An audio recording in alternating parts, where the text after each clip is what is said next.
여러분 안녕하십니까? 성경이 말한다 청취하시는 우리 모든 성도 여러분, 오늘 우리 함께 요한계시록 7장 8번째 강의로 이스라엘 12지파라는 주제에 우리 첫 번째 시간 함께 말씀을 생각해 보겠습니다. 요한계시록 7장 4절, 내가 인맞은 자의 수를 들으니 이스라엘 자손의 각 지파 중에서 인맞은 자들이 14만 4천이니.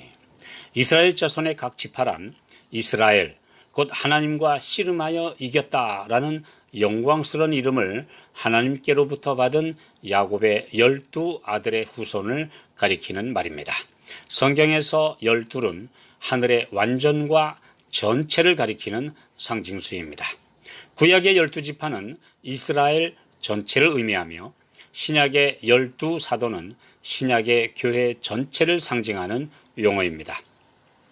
이 숫자는 더해도 안 되며 덜해도 안 되기 때문에 신약의 12사도에서 가룟 유다가 배반으로 빠진 자리에 사도들이 마띠아를 선임하여 그 숫자를 채운 것을 알 수 있습니다. 그러나 구약의 하나님의 백성을 상징하는 12지파는 성경의 여러 계수에서 그 명단이 달라지는 것을 볼 수 있습니다.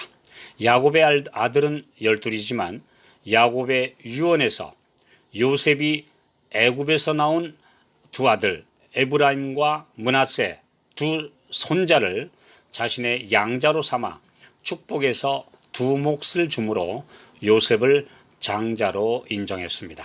이렇게 되어 공식적으로 13지파가 존재했습니다.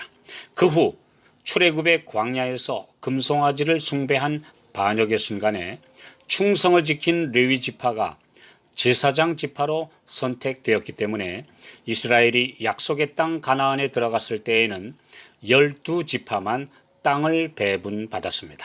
그리고 그 중에서 각 지파들이 레위 지파를 위한 땅을 일부 할애해 주므로 총 48성읍을 구별해 주었습니다.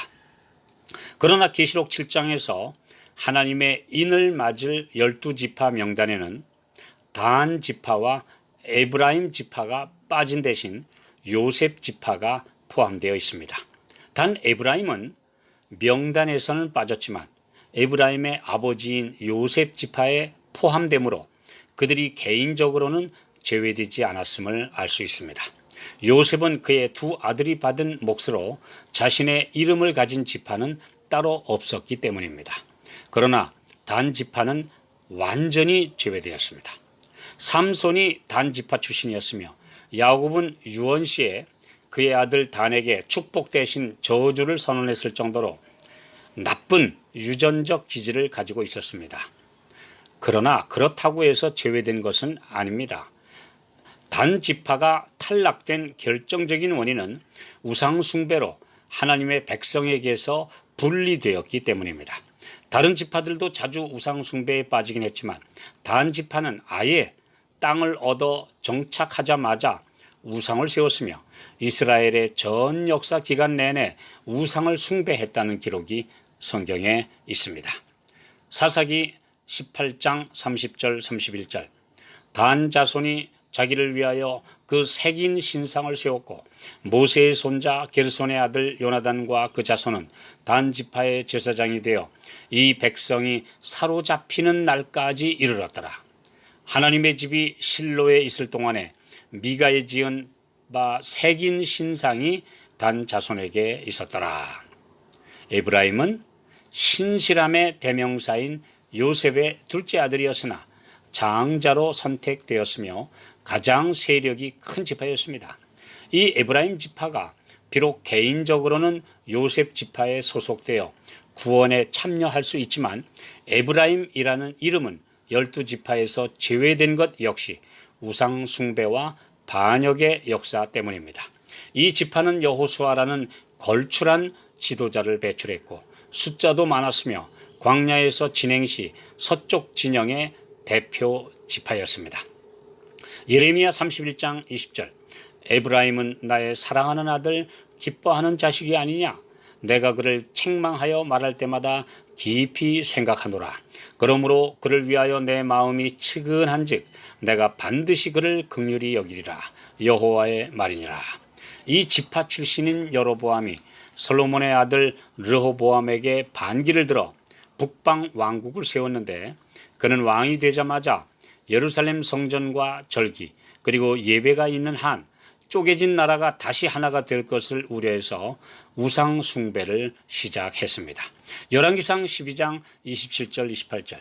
만일 이 백성이 예루살렘에 있는 여호와의 전에 제사를 드리고자 하여 올라가면 이 백성의 마음이 유다 왕 된 그 주 르호보암에게로 돌아가서 나를 죽이고 유다 왕 르호보암에게로 돌아가리로다 하고, 이에 계획하고 두 금송아지를 만들고 무리에게 말하기를 너희가 다시는 예루살렘에 올라갈 것이 없도다.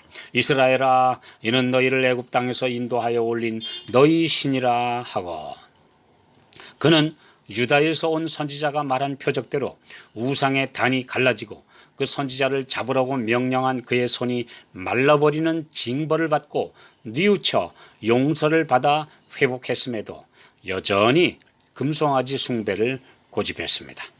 호세아서에서 에브라임은 북방왕국 전체를 지칭하는 호칭이기도 했는데, 그들은 완강하고 고집스럽게 선지자들의 호소를 거절하고 말았습니다. 이스라엘 10지파는 이제 베델과 단에 이상한 제단을 세움으로 이르러 온 배도의 열매를 거두고 말았습니다. 결국 그들은 버림받고 말았습니다. 온 나라에 널리 퍼져 있던 죄악은 치유할 수 없었고 이스라엘에게는 무서운 선고가 선언되었습니다. 호세아 4장 17절. 에브라임이 우상과 연합하였으니 버려두라. 이처럼 끝까지 우상 숭배를 고집한 단지파가 이스라엘 12지파에서 제외되었고, 에브라임도 그 이름이라도 삭제된 것은 큰 의미가 있습니다. 비록 택한 백성이라 할지라도 그 자체가 자신들의 길을 가는 것을 막지는 못한다는 것과 자신들의 선택이 운명을 결정한다는 사실을 보여주고 있습니다. 오늘 우리가 예수님 안에 끝까지 남아있는 것, 그리고 우상 숭배에 빠지지 않고 전 세계가 마지막 짐승의 우상을 세우고 짐승의 표를 받을 때 그곳에 절하지 않는 것, 이것이 바로 하나님의 인을 맞을 백성들의 삶이라는 것을 보여주는 것입니다. 오늘 진실한 성도들이 이 영적 이스라엘의 축복에 참여하게 될 것입니다.